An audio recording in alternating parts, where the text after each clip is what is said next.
Hi everybody. I know I'm kind of sitting in the dark. I have a headache right now, which that's part of the reason why I'm sitting here in the dark is cuz I have a headache. Again, just after the day I've had today, yeah, I have a headache. Part of it's Tony's fault cuz he's been screaming. Oh god. He's also the reason why I'm shooting this video. I was emphasis on was going to shoot a video talking about him with him in the video like I did yesterday, I think, yesterday and the day before, and give an update on him. But while I was at the hospital, guess what? Just my luck, the nurse, or more accurately, the aide that I happen to like a lot, who's a very nice fella, came in, so I didn't shoot the video. Whatever. That's fine. Um, anyway, I digress. Okay, here is as of according to my microwave, 10:51 p.m. on October 22nd, 2024. Here's the tea on Tony. Okay. As you all know, on Sunday the 20th, Tony had his right leg amputated, like right below his knee, and I'm pointing at my I know I'm pointing at my arm, okay? But it was like right below his knee. And it's easier for me to for those of you that can't understand why I'm pointing at my arms, and I've actually, as an aside, I had a doctor look at me and go, "He lost his fingers." I said, "No. The man lost his toes, and it's easier for me to explain it if I explain it on like my hand, my arm versus my leg, because I am not a contortionist, okay? But anyway, it's from what I can tell, like if this was his leg, just say it's like it was off, like right here at like right below his knee, or his knee would be on his leg. Um, and that was Sunday. And if you go and watch the video of Tony on Sunday, he was talking to me and acting all normal, just fine on Sunday. Well, at some point between the time that I shot that video and uploaded it and the time I went back and shot the video yesterday on Monday, apparently the man had what I now know is a mini stroke. And the hits just keep on coming, children. I'm not amused. I don't think he is either. If he had his mind, he wouldn't be amused either. And as if that's not bad enough, if that's not bad enough, here's what else is going on. He can't really talk. I mean, he can say words. His favorite word right now is ow, and he's been screaming his lungs out in pain. I mean, like I could go like I could literally grab his hand and he cries like I'm hurting him. I'm not hurting him. I could just be grabbing his hand and saying, "Hey honey, it's me. I just want to let you know I'm here. I love you." And he screams like I'm trying to murder him. I mean, I'm not saying that to be malicious. I mean, it's just, he starts howling. And then, like, if they go to touch him, and like when I got there to the hospital to see him, they were in the middle of wrapping his leg up again. And I could hear him caterwauling down the hall. I was like, well, that answers that question. I'm like, he's still alive. Go, he's here. One, he's here, and two, he's alive. Because I can hear him screaming. I'm like, well, that's a good sign, I guess. I mean, at this point, well, I'm like, well, that's a good sign, I guess. I don't know. Well, it means he's not dead. I mean, I shouldn't laugh. But yeah, I'm like, well, he ain't dead. Not that I want him dead. I don't. Don't get that idea.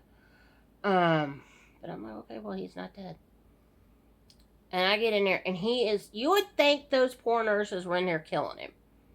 It was a guy and a girl nurse in there, and the two of them, and I feel bad for them. He's in there screaming his lungs out. And all these two nurses were doing were trying to wrap poor old Tony's leg up. You know, and I've seen his leg without the stuff on, and I'm just like, at this point, they can't gross me out anymore. I'm like, I've smelled the gangrene on his foot in 2023. I've seen his foot with staples and stitches and this, that, and the other thing going on. You know, I've seen all the abscesses in his back, and I've smelled them too. At this point, you can't scare me. You can't faze me. You can't gross me out. You know, I'm like, okay, whatever, Tony. I'm like, I've been through Tony has been through the mill and took me with him. Yeah, so I'm just like, okay, whatever. I'm like, I talked to him. I grabbed Tony's hand and I said, Tony, it's okay. And I talked real lovingly to him. I said, Tony, honey, it's okay. It's okay. They're just, I said, Tony, honey, they're wrapping your leg. They're not hurting you. They're just trying to, make sure you don't have any issues. They're trying to protect your leg. They're trying to help you out. And I'm like talking to him, and I'm like, honey, I love you. And like I started rubbing his forehead. I knew that always calmed him down. Like I started, if I rub his head, his skull bone, if I rub his head bone, he just, like, I have a way of just, like, the way I rub his head, it calms him down. It's like I started rubbing his forehead, and he suddenly just got, like, he stopped crying as much. And I said, I love you. I kept talking very calmly to him. I said, sweetie, I love you. I said, deep breaths. Deep breaths. I'm like, you're doing all right. I go, it's okay. Deep breaths, honey. I was like, I know it probably hurts. I'm like, they're just wrapping your legs up, honey. I'm like, it's okay. We're going to get through this. You're all right. I'm like, sweetie, I go, you're doing great. I love you. And I kept being positive to him, and I kept rubbing his forehead and holding his hand. And I said, I know this hurts, okay? I know you're probably in pain. And I kept talking to him, and it's like it calmed him down a little bit. And then as soon as they put his leg down, he got quiet. I tell you, it's like, it got to be in about 7:30, and I'm like, okay, I now have a splitting headache, and I need to leave. Because one, the hospital locks the doors electronically at 7:59 p.m. As much as I love Tony, I don't want to have to walk out of his room, down, like, the hallway, go down the elevator, go all the way down to the ER, which is, like, literally on the other side of the building. And this is not a small hospital. This is a medium-sized hospital. I mean, I've seen bigger hospitals. The sister hospital over in Edgewood, Kentucky is bigger than this one, and it's a hike. I mean, it's a bigger hike from, the front door where you enter normally to, like, back to where the rooms are. And it's a hike. I mean, and it's, I'm not, don't get me wrong, I'm not lazy. I just really, it's like you basically have to walk a mile. If you show up at, like, say, 8:01 p.m. down at the front door when you came in, so you came in at, like, 3 p.m., and you get down there at 8:05 p.m., sorry about your luck. You're going to have to walk all the way down to the ER, which is a good half a mile walk from the main entry. You have to walk through the ER, out. They don't even have sidewalks out there. They don't. And that's part of the reason why I don't want to. And you're liable to get hit by an ambulance if you're not careful. Because, ambulances come through there at all hours. Obviously, because it's a hospital. Like you have to walk down, literally down the sidewalk, and there's a high probability you could get hit by an ambulance or a car or something.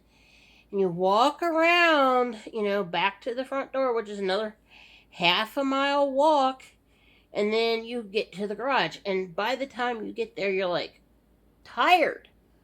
Or at least I am. I mean, I'm not exactly, going to run the Boston Marathon tomorrow.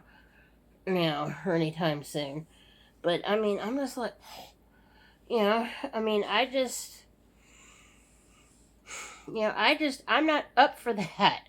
And that's part of the reason why, like, at 7:30, quarter to 8, I'm like, okay, honey, I'm leaving because I want to give myself a big enough window to, one, walk down the hall to the elevators, catch the elevator down to the first floor, and make it out the front door so I don't have to walk out through the ER.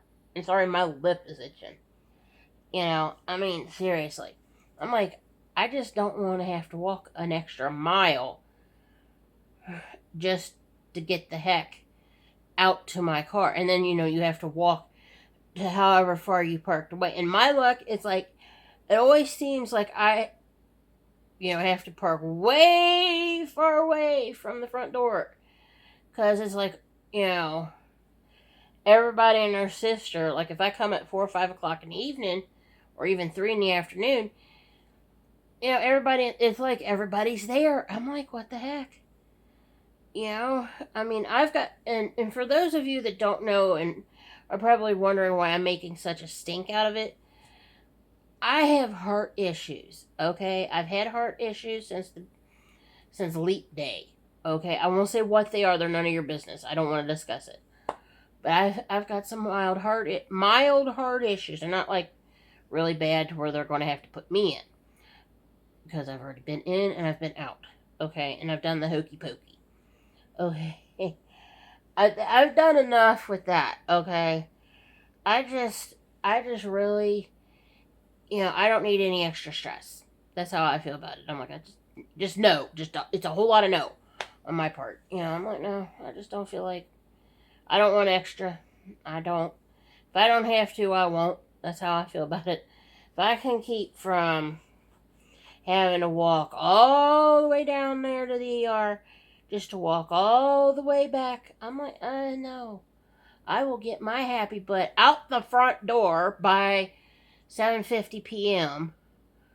And they have a bench right outside the front door. So, like, if I need to sit down, I usually make it out there to that bench by 10 till 8 and sit on a bench. And at that point, I'm like, let me stumble on out the front door and go sit on the bench. And I park my happy tail on that bench and take a break. The nice thing is the security guards know who I am. In fact, one of the evening guards I've known for like 30 some years. And I like him. He's a nice guy. At the Fort Thomas Hospital where Tony is. And then, it's like the guards know who I am. I mean, they don't the one knows my name. And like the other ones have kind of seen me enough times to know that, I'm either, one, they're visiting a patient, or two, I am a patient. So they know that, she's here for a reason. She's not bothering. I make a point just to keep my mouth shut and not bother anybody. And, the one little girl, the one girl guard I like a lot. And, like, I saw her again tonight. And I told her, I said, hey, girl, how you doing? She's like, fine. And I make a point to be extra nice to them. I do, because their job, from what I heard from one of the older gentlemen, security guards, and when I say older, I'm saying, like, 70-year-old. They used to have a 70-something-year-old security guard on day shift. He was retiring, like, that week when I saw him. He's like, yeah, sometimes we get, the unusual here. And I'm like, it's hospital. You know, the strange and unusual happened in the hospital. You know, that's like saying the Ohio River's a little wet.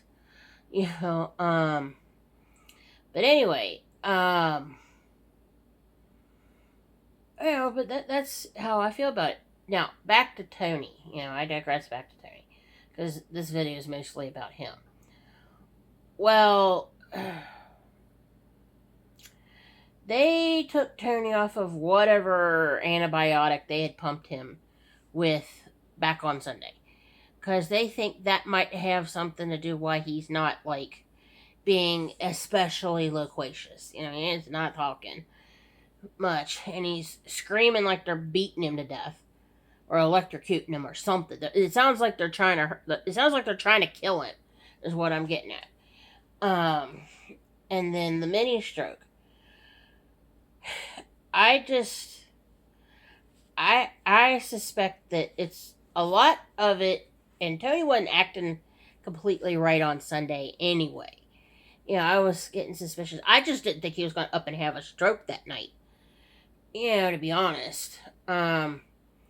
He just, and if you watch that video, you can tell he's just, I don't know if he was depressed or what the story was that night. I mean, he didn't act like himself. I think he was upset over losing his leg.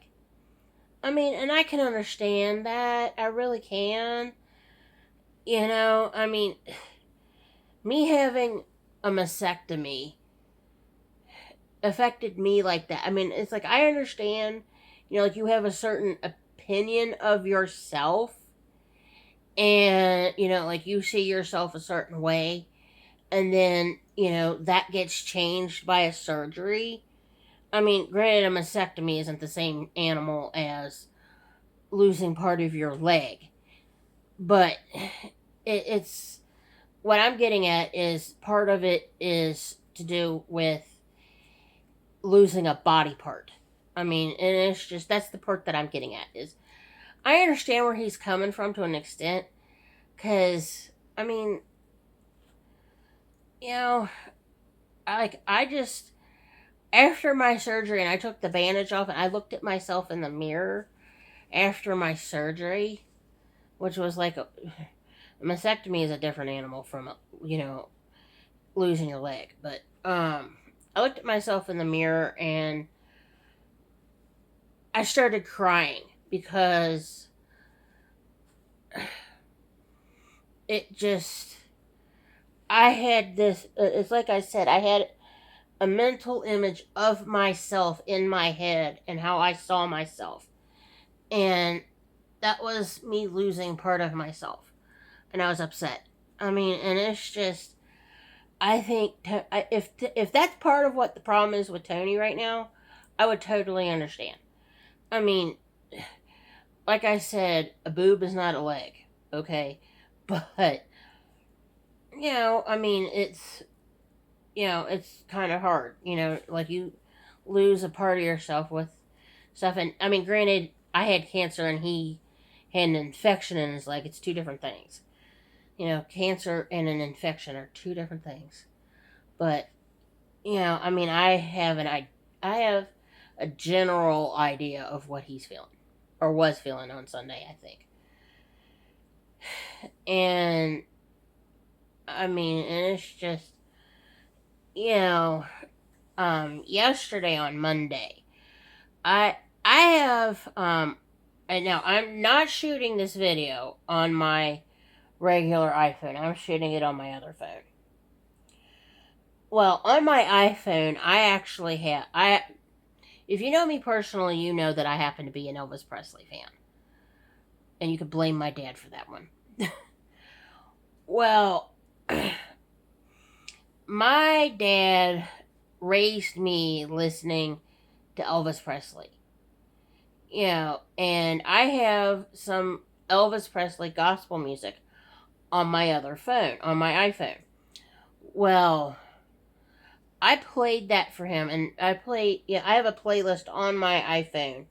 That's the music that I have stored on my phone. of Elvis and like Pentatonics and Randy Travis and Vince Gill singing gospel music, but most of it's, oh, and there's a Whitney Houston song on there, and a UB40 song too. So what it is I have that playlist where it's just the gospel music of them that I have on there, and like I played it and it's on shuffle. Well, I mean, me playing it and like they were kind of touchy tiny, and he started crying and he was in pain. I played that stuff, and him listening to that kind of, after a while, I think him listening to that music brought him some peace.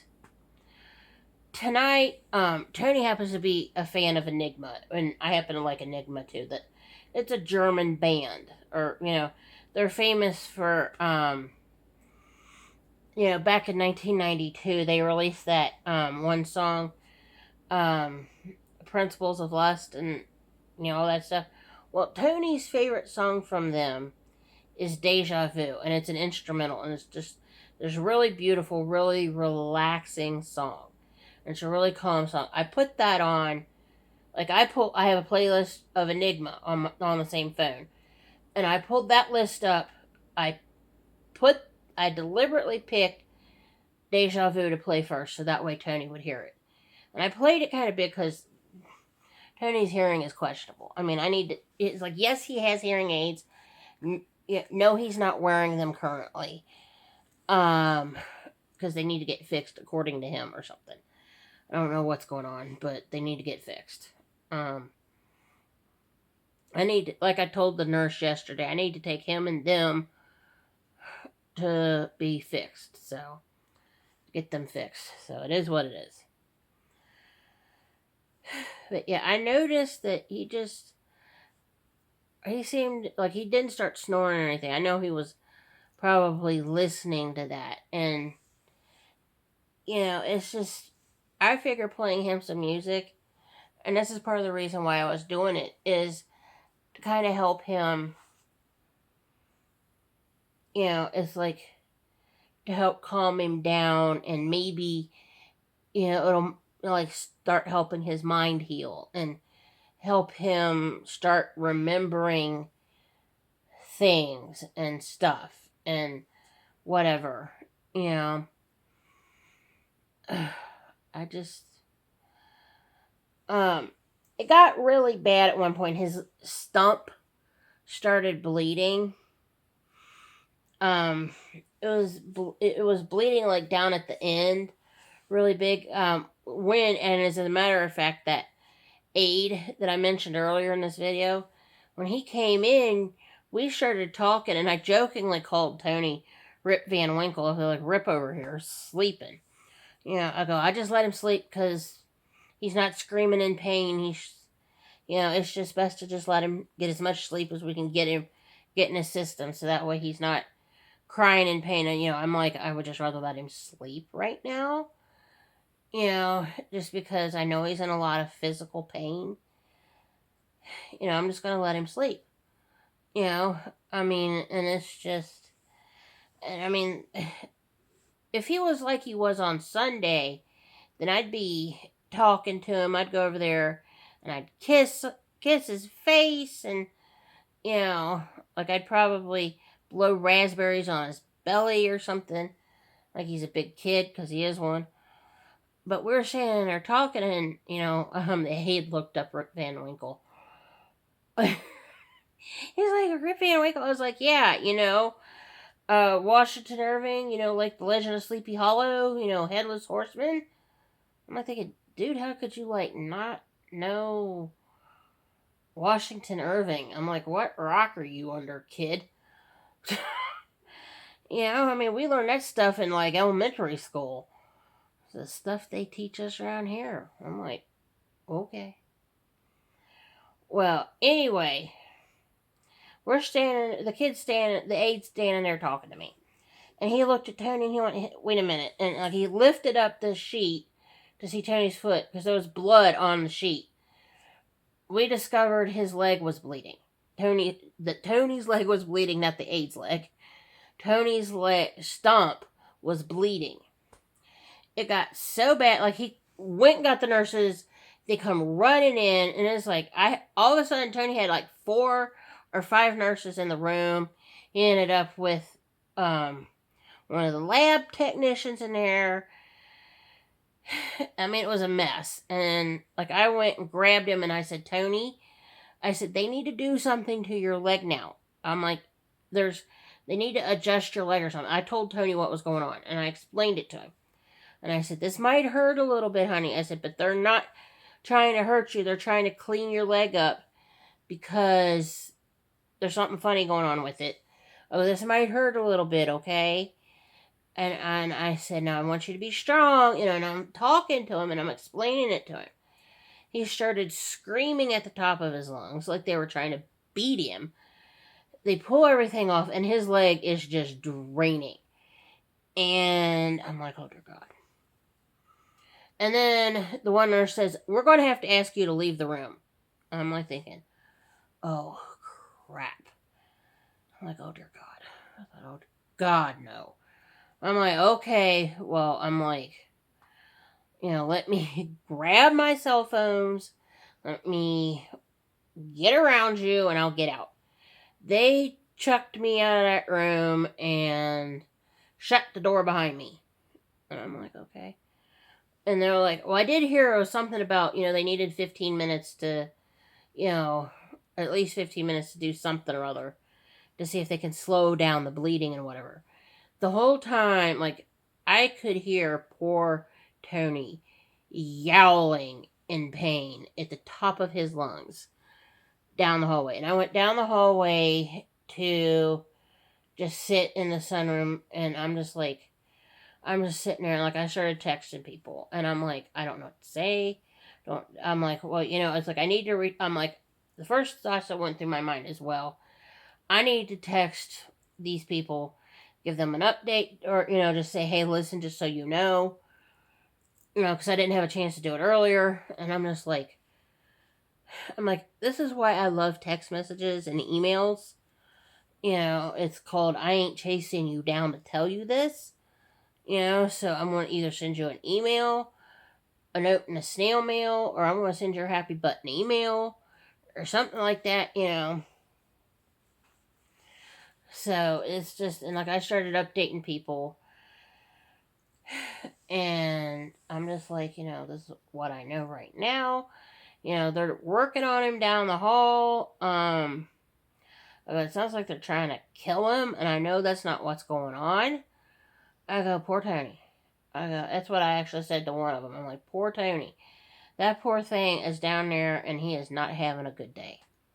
The poor thing is not having a good day. I just felt bad. And it's like, I waited, I'd say a good 20, 25 minutes or so total down there. And I'm like, he got real quiet. And I'm like, well, he's either dead or they've got it worked out to where I can go back down to the room. I'm like, well, they wouldn't have killed him. And then I thought, why would he be dead? They would have come and got me, if he was dying. Like, I don't know. But I went down and checked on him, and I just, he was quiet. And the nurse happened to be his nurse happened to be standing there, and I'm like, you didn't kill him, did you? And she's like, no. And I'm like, is he okay? She's like, yeah, he's fine.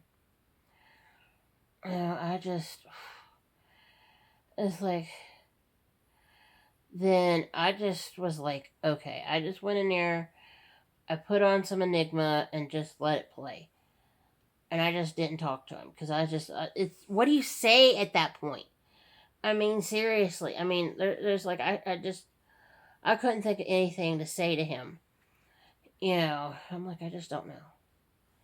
I don't know, and I'm just going to be quiet and just play this music for him. I finally, I played Deja Vu for Tony a couple of times so that way he could hear it. And that, it seemed, I could tell that kind of relaxed him, and he just started relaxing. And I could tell that helped. I think he recognized the music. And it seemed to help calm him down. And, like they started, coming back in and stuff, and they're like, And like I looked at him, I got up and looked at his leg, and there was still issues. And I'm like and I looked at the clock. It was like 7:30 at that point, and I'm like, okay, well, I need to just go on and go because one, I'm getting hungry. Two, the kitchen is closed because it closed at 7.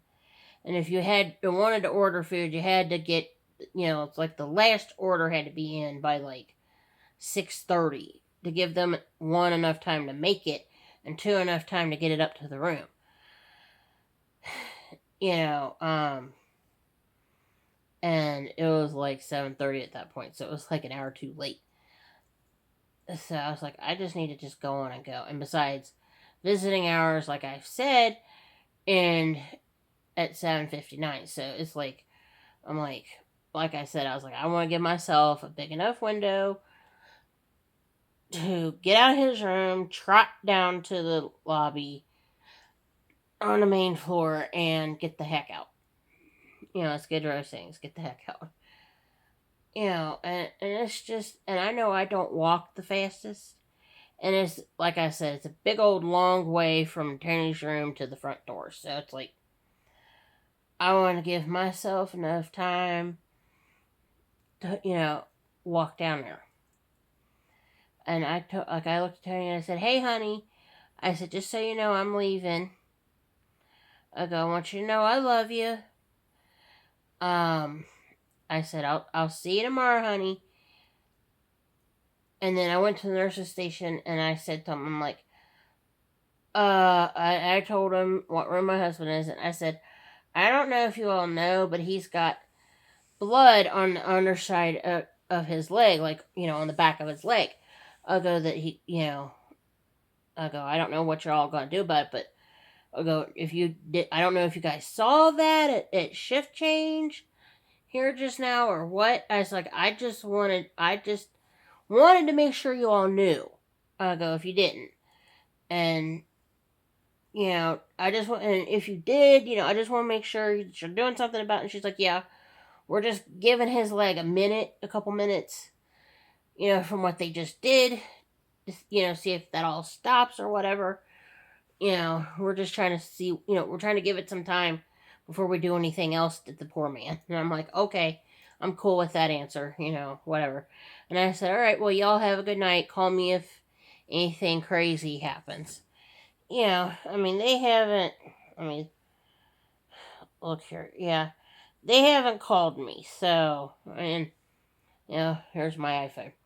Yeah, they haven't called me. So, I take that as a good sign. I do. I take that as a really good. That's a good sign, in my opinion. So, right now, no news is good news. Because I don't want to get a phone call saying, you need to come back up here. Be like, oh my God, help all of us. I'm like, I'm like, well, you'd better have a wheelchair at this point. Well, anyway, that's the tea on Tony right now. And I know some of you might be like, what took you so long to explain everything? Well, look, I have 500 things running around in my head, and trying to keep it all straight. You'll live. Okay?